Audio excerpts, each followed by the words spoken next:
అందరికీ మన ప్రభువును రక్షకుడైనటువంటి యేసుక్రీస్తు వారి పేరిట ప్రేమపూర్వకమైనటువంటి వందనాలండి. ప్రియులారా, మత్తయి సువార్త 4వ అధ్యాయము 18వ వచనం మనం గమనించినట్లయితే, యేసు గలిలయ సముద్ర తీరమున నడుచుచుండగా పేతురు అనబడిన సీమోను అతని సహోదరుడైన ఆంద్రేయ అను ఇద్దరు సహోదరులు సముద్రంలో వలవేట చూచెను. వారు జాలరులు.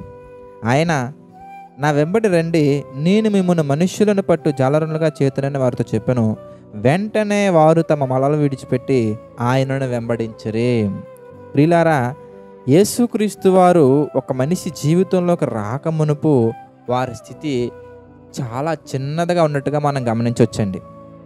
కావాలంటే మీరు చూడండి, పౌలు గారు కూడా కొన్ని సందర్భాల్లో మాట్లాడుతున్నట్టుగా మనం గమనించవచ్చు. మనం గొప్పవారమని ఆయన మనల్ని ఎన్నుకోలేదు. ఏ శరీరయు దేవుని ఎదుట అతిశయింపుకున్నట్లు లోకములో గొప్పవారిని అని కాకుండా బలహీనులైనటువంటి వారిని, ఘనహీనులను దేవుడు ఎన్నుకున్నట్టుగా మనకు కనబడుతూ ఉంటుంది. అదేవిధంగా పేతురు గారి జీవితాన్ని కూడా మనం గమనించినట్లయితే, ఆలోచించినట్లయితే, పేతురు గారిని యేసుక్రీస్తు వారు ఎన్నుకునే సమయానికి పేతురు గారు ఏం చేస్తున్నారయ్యా అంటే చేపలు పట్టుకుంటున్నారండి. అయితే చేపలు పట్టుకునే పేతురికి యేసుక్రీస్తు వారు చెప్పినటువంటి మాట ఏంటంటే, నా వెంబడి రండి, నేను మిమ్మను మనుష్యులను పట్టు జాలరులుగా చేతును. ప్రియులారా, మరి దేవుని యొక్క వాక్యం అనేది మన పనుల్లో మనం వెళ్ళిపోతూ ఉన్నప్పుడు, లేదంటే ఆయన పట్టించుకోకుండా మన జీవితాన్ని మనం ముందుకు తీసుకువెళ్తున్నప్పుడు ఆయన ప్రేమ ఎంత గొప్పదయ్యా అంటే మన చుట్టూ ఆవరించి ఉంటుందండి. ప్రతి సందర్భంలో కూడా, ప్రతి పరిస్థితుల్లో కూడా, నువ్వు ఎలాంటి స్థితిలో ఉన్నా కానీ, ఎలాంటి స్థితిలో దిగజారుతున్నా కానీ, నేను నీకు తోడుగా ఉన్నాను, ఒక్కసారి నా దగ్గరికి రా, ప్రయాసపడి భారము మోసుకొనిచున్న సమస్త జనులారా నా యొద్దకు రండి, నేను మీకు విశ్రాంతిని కలగజేతునని ప్రభు అనేక సందర్భాలలో అనేక మారులు మనం పిలవడం జరుగుతుంటుందండి. కానీ మనం ఏం చేస్తూ ఉంటామనండి, మన పనుల్లో, మన టార్గెట్స్లో, మన ఆలోచనల్లో, మన చుట్టూ ఉన్నటువంటి బంధకాలలో మనం ఏం చేస్తూ ఉంటామంటే ప్రభు మీద విశ్వాసం లేకుండా, ప్రభు యందు విశ్వాసం ఉంచకుండా, మన మీద నమ్మకం ఉంచుకొని, మన మీద ఆలోచన కలిగి, మన పనుల్లో మనం మునిగిపోయి, మన సొంత పనుల్లో మనం మునిగిపోయి ప్రభుకి చాలా దూరంగా వెళ్ళిపోతూ ఉంటామండి. దేవుని యొక్క పిలుపును గమనించినటువంటి పేతురు గారు ఎలా మారిపోయారు, దేవుని యొక్క పిలుపును గమనించకుండా మనం ఎలా మారిపోయాం ఒకసారి మనం ఆలోచించినట్లయితే, చేపలు పట్టుకునే ఒక పేతురు, యేసుక్రీస్తు వారు పేతురు యొక్క స్థితిని చూసే సమయానికి చేపలు పట్టుకునే స్థితిలో ఉన్నారండి పేతురు గారు. అయితే ప్రపంచం అంతా కూడా ఆయన్ని ఒక చేపలు పట్టుకునే వ్యక్తిగానే చూసిందండి.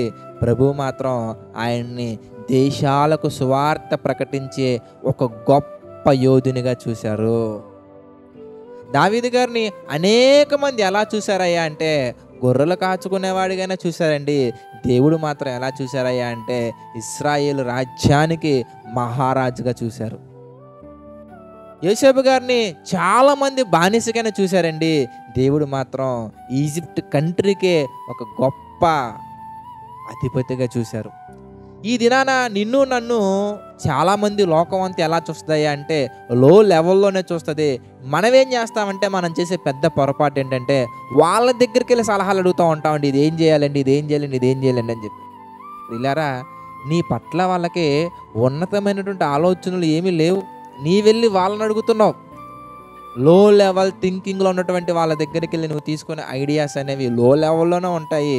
వాళ్ళ ఐడియాస్ నువ్వు పాటిస్తే నీ యొక్క లైఫ్ అనేది లో లెవెల్లోనే ఉంటుంది. నీ స్థితి అనేది ఉన్నతమైన స్థితికి వెళ్ళాలంటే ఉన్నతమైన ఆలోచనలు కలిగి, ఆలోచనలకు అందనటువంటి గొప్ప ఆలోచనలు పుట్టించే ఆలోచన కర్త అయినటువంటి దేవుడి దగ్గరికి నీవు రాగలిగినట్లయితే, ఒక పేటర్ ఏ విధంగా దేశాలకి సువార్త ప్రకటిస్తున్నారు మీరు చూస్తే నిజంగా ఆశ్చర్యపోతారండి.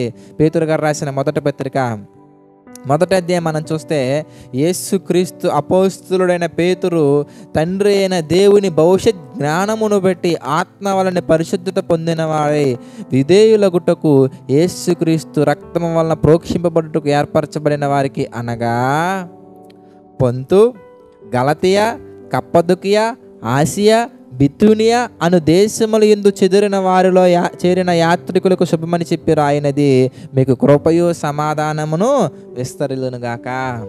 అక్కడ మాత్రమే కాదండి, ఇండియాలో పేతురు గారు రాసిన పత్రిక ఉంటుందా?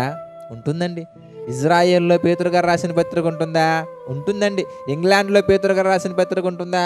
ఉంటుందండి. 250 దేశాలు ప్రస్తుతం ఉన్నాయనుకుంటే 250 దేశాలలో ఎన్ని రకాల భాషలు మాట్లాడేవారు ఉన్నారో అన్ని రకాల భాషలలోకి ఏ భాషలలోకి బైబిల్ తర్జుమా చేయబడినా కానీ పేతురు గారు రాసిన మొదటి పత్రిక రెండో పత్రిక కనిపించవా అండి? చూసారా? దేవుడి యొక్క ఉన్నతమైనటువంటి ఆలోచన ఏ స్థాయిలో ఉందంటే పేతురు గారు మరణించాక కూడా పేతురు గారి గురించి 10 మంది కాదండి, 10 దేశాలు కాదండి, 10 తరాలు కాదండి, యేసుక్రీస్తు వారు తిరిగి వచ్చే వరకు పేతురు గారు రాసిన పత్రిక చదవాల్సిందే. అంత గొప్పగా ఊహించుకున్నాడు దేవుడు పేతురు గారి గురించి. అంత గొప్పగా ఎలా మారగలిగారయ్యా పేతురు గారు అంటే, ప్రభువారు ఎప్పుడైతే పేతురుని పిలిచాడో, పేతురు మనం మనుషులను పట్టు జాలరా నిన్ను చేద్దాం అనుకుంటున్నాను, కమాన్ అన్న వెంటనే పేతురు గారు వెంటనే వలలు విడిచిపెట్టి ఆయనను వెంబడించని ఉంటుందండి. మనం ఏం చేస్తామంటే మన శరీర కోరికలు విడిచిపెట్టాం, మన ధనాపేక్షను విడిచిపెట్టాం, మన ఆలోచనలు విడిచిపెట్టాం. ప్రభు కొరకు దేనిని త్యాగం చేయనప్పుడు మన స్థితి లోలేవాలని ఉంటుందండి. ప్రభు కొరకు సమస్తాన్ని త్యాగం చేసినటువంటి పేతురు గారు కానీ యోసేపు గారు కానీ ఇలా భక్తుల జీవితాలు మనం ఆలోచిస్తానండి ఎంత గొప్పగా మారారో ప్రత్యేకించి నేను చెప్పాల్సిన అవసరం లేదు. బైబిల్ చదువుకుంటే అందరి గురించి మనకు డీటెయిల్గా అర్థమైపోతుందండి. ఇది నేను కూడా గొప్ప స్థితికి వెళ్ళాలంటే ఆ గొప్ప స్థితి మనం బ్రతికున్నప్పుడు మాత్రమే కాదండి, మనం మరణించిన తర్వాత కూడా మన స్థితి గొప్పగా ఉండాలంటే, మనం మరణించిన తర్వాత కూడా మనల్ని అనేకులు మన గురించి చెప్పుకునేలా మనం బ్రతకాలంటే ఎవరి దగ్గరికి రావాలో తెలుసా? దేవుడి దగ్గరికి రావాలి.